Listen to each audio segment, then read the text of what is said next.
না, আল্লাহর নামের বিরুদ্ধে আমাদেরকে কটাক্ষ করা যাবে না।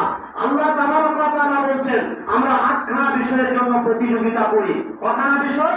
8খানা বিষয়ের জন্য প্রতিযোগিতা করি।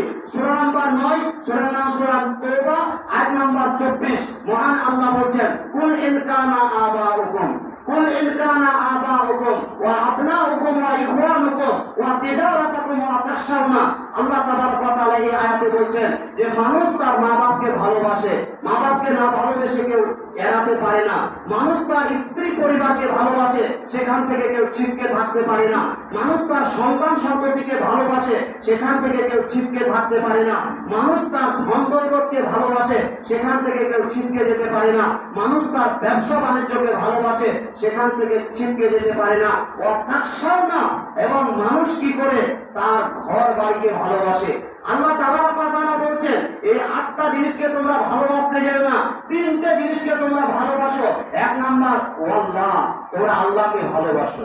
ওয়া হুব্বুল্লাহি ওয়া রাসূলিহি, দ্বিতীয় নম্বর তোমরা রাসূলকে ভালোবাসো। তৃতীয় নম্বর জিহাদ ফি সাবিলিল্লাহ, আর আল্লাহর পথে জিহাদ করাকে ভালোবাসো। এই 3টে যদি তোমরা ভালোবাসো তাহলে ওই 8টা জিনিসে যতটা উপকার না করবে, আল্লাহকে ভালোবাসার কারণে, রাসূলকে ভালোবাসার কারণে, জিহাদকে ভালোবাসার কারণে আল্লাহ তাবারক ওয়া তাআলা তোমাদেরকে জান্নাত দিবে। বলুন আলহামদুলিল্লাহ।